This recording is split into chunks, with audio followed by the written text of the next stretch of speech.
Hello, my name is Ron. And I'm his wife, Grace.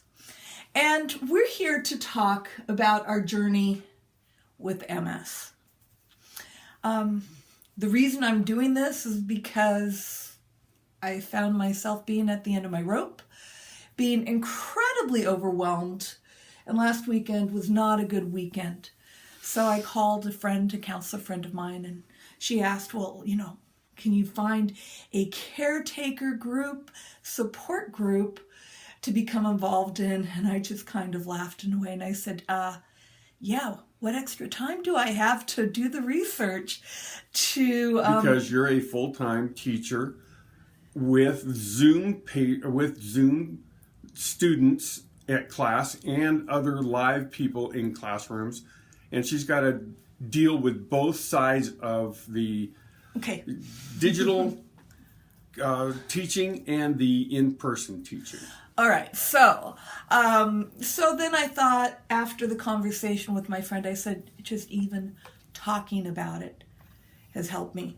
And then I thought, gosh, it's been a rough year in general. I mean, personally for us, it's been rough. And I know everyone else has had a rough year. I mean, COVID and what's going on all around us. We're not getting on this topic, hon.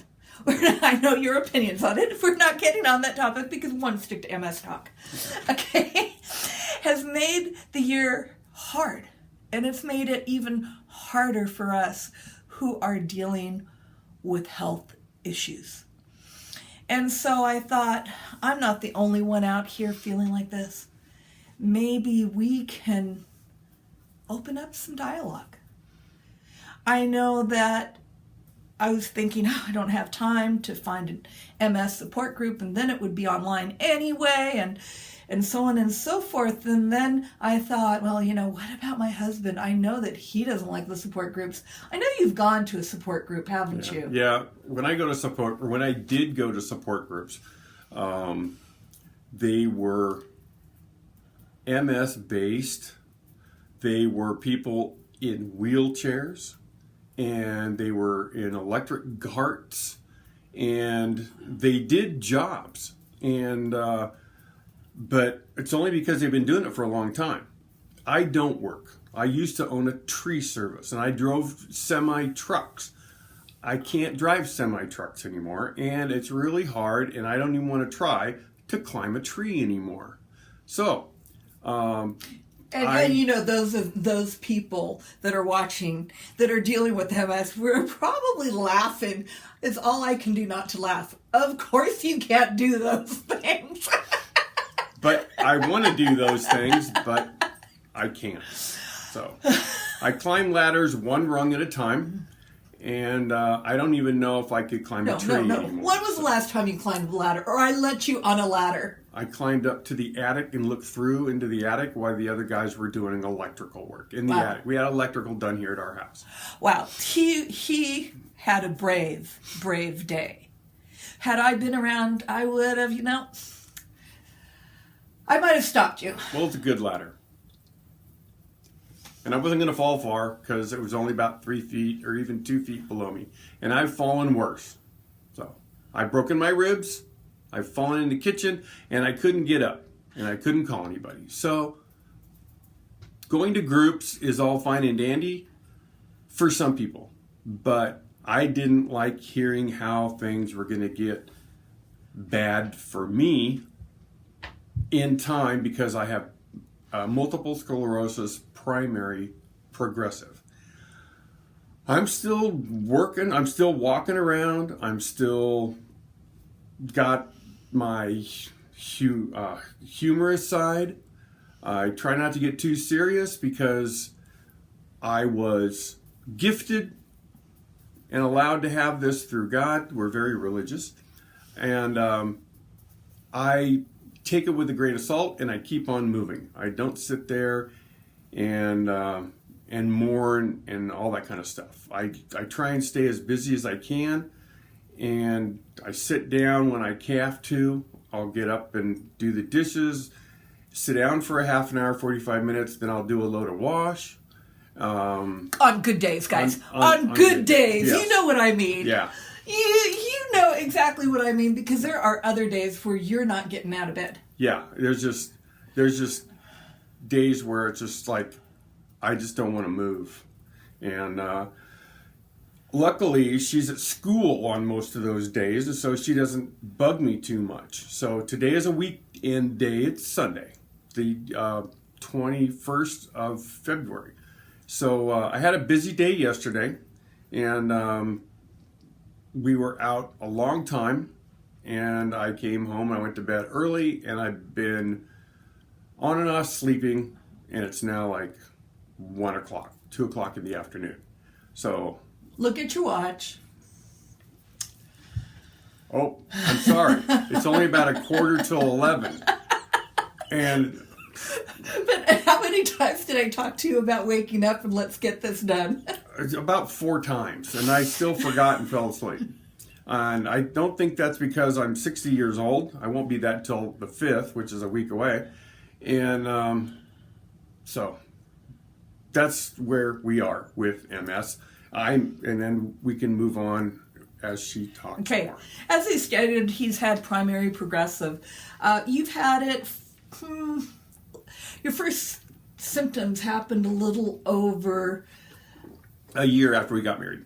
No, a couple of months after we got married. It happened. Oh, I remember really well. Just in case you guys notice, she will straighten me out on many subjects because I just don't remember, and she does. It happened a little over 10 years ago that you had your first symptoms. Okay. And he had no idea what was happening.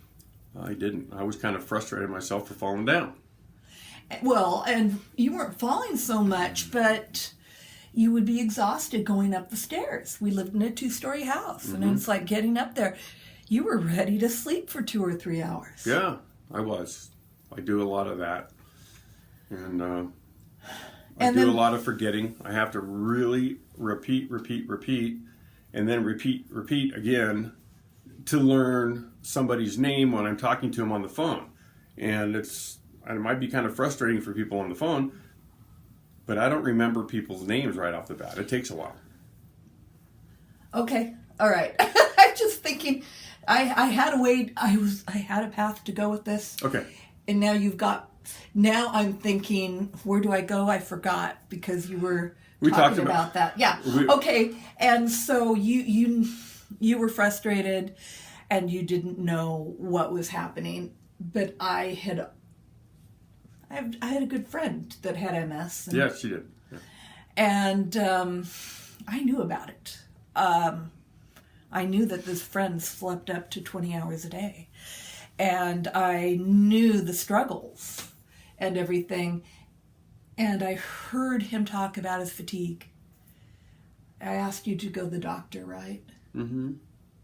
Now, you're 49 at this point, and we're married a couple of months.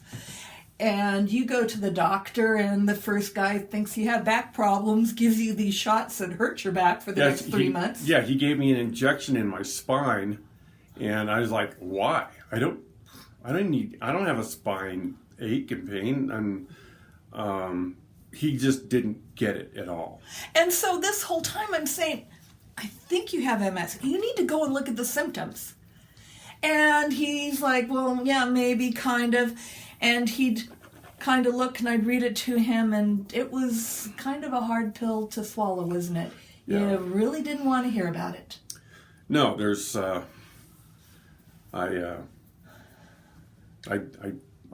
kind of ignored what I had. I didn't want to accept it. And that first year after I was diagnosed in 2011, it's 2021 now, and I tried doing, because she works at a school when I met her and when we were married.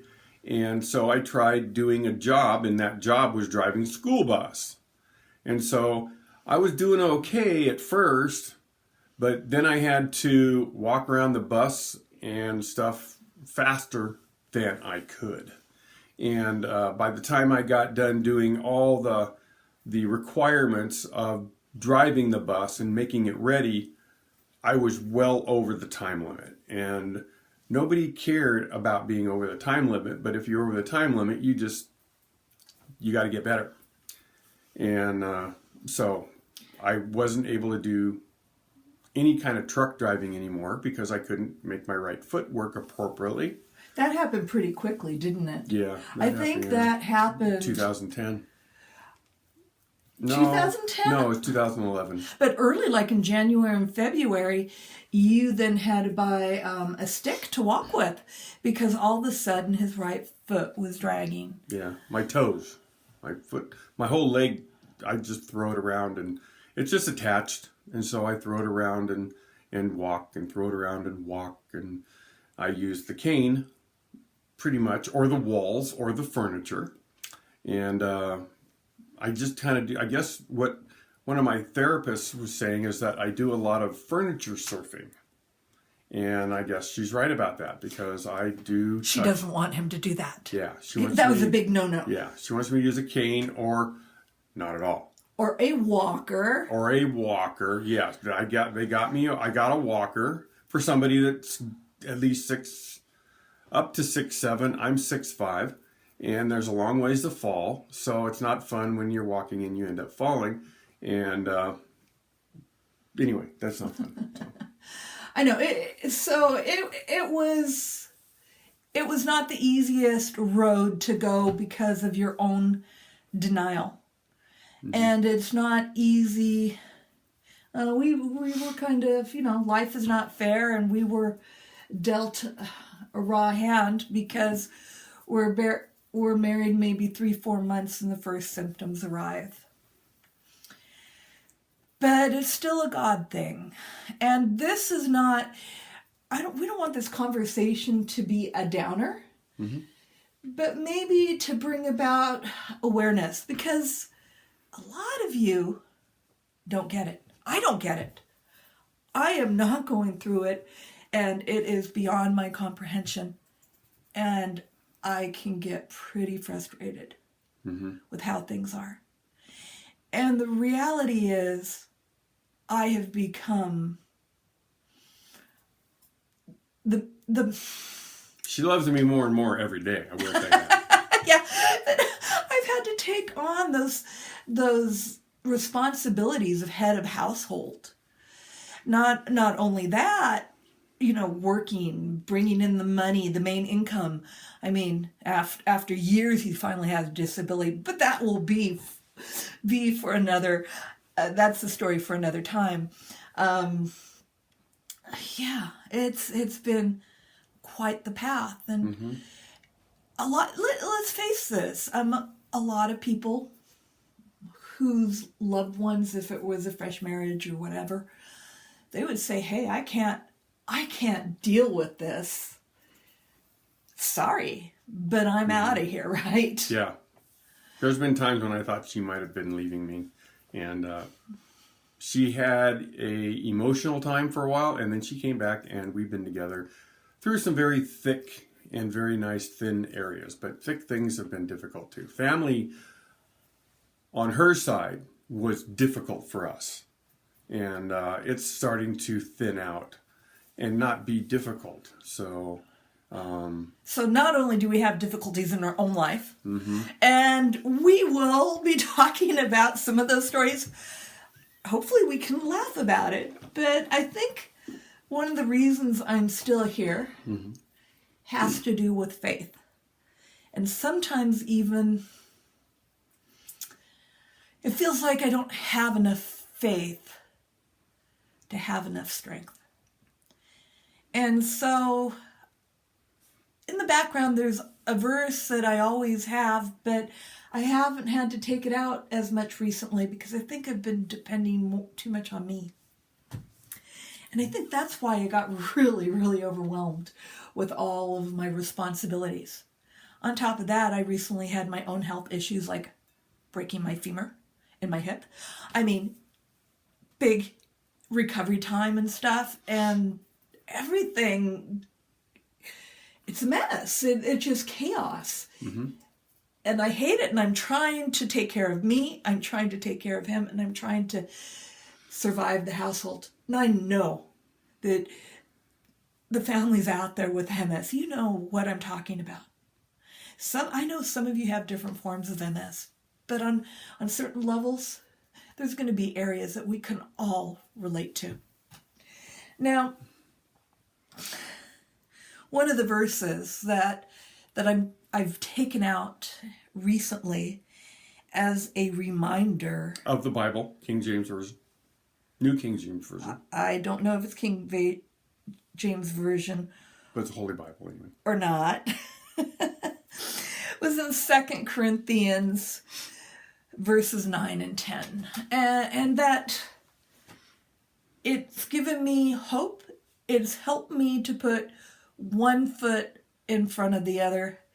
And it's helped me to keep me from losing my mind.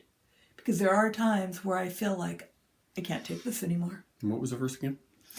The verse said... No. Where's that? 2 Corinthians chapter 12, verses 9 and 10. Okay, 2 Corinthians chapter Not 12. Corinthians. 2 Corinthians chapter 12, 9 and 10. Yes. So we've done it 3 times, so I'll probably try and remember that one better. All right. And he said unto me, and he's talking to me, he's talking to you. He wants to say this to all of us.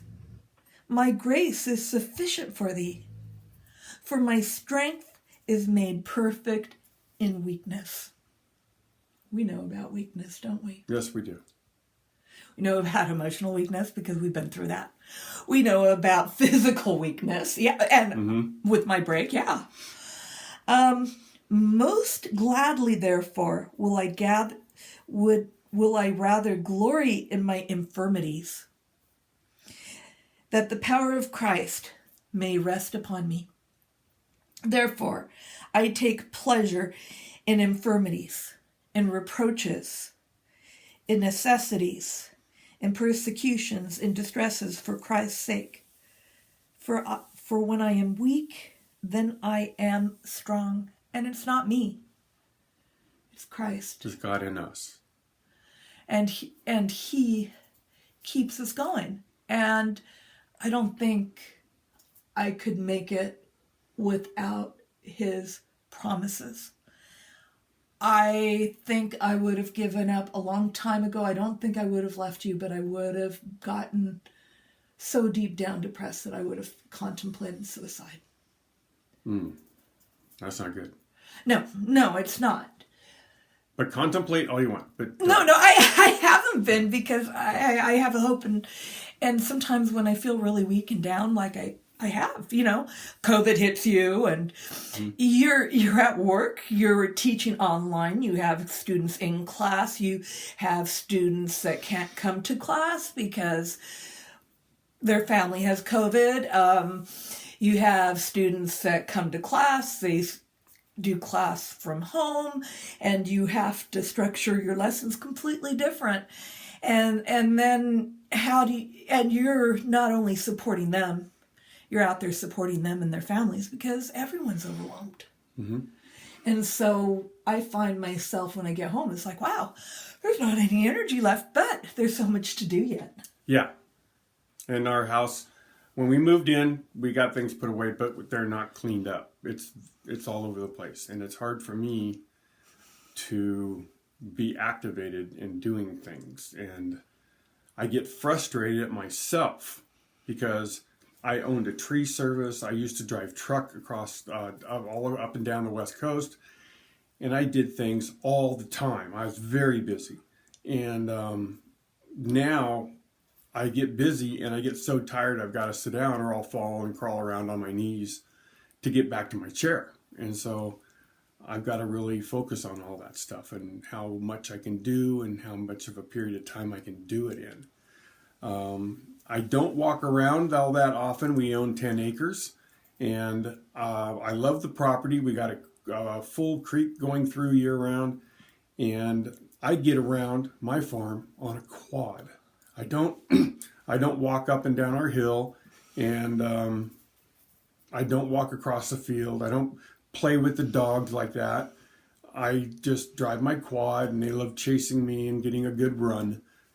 And that's what I do to get around. And so we bought a quad back in the beginning when we got up here in the mountains, away from the city life. And so those are my legs. Ron, I thought before we started a new subject, we'd kind of... Stay on. Yeah, the introduction. Oh, okay.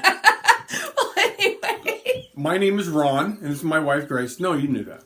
So that's who we are, and that's how she's a teacher, and I'm disabled, and I'm a house husband. I do the wash. I keep up on the dishes pretty well.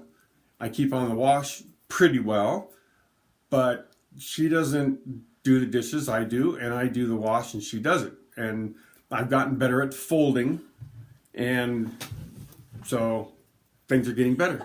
That's who I am, and that's what I do. Okay. You derogatorily sometimes say I'm the house husband when you talk to people on the phone. Well, that's what I am. I'm getting very in touch with my feminine side, so I know how to do a lot of the feminine work around the house. I don't do windows, and I don't mop. I have tried sweeping, but I only do like one room in the hallway at a time.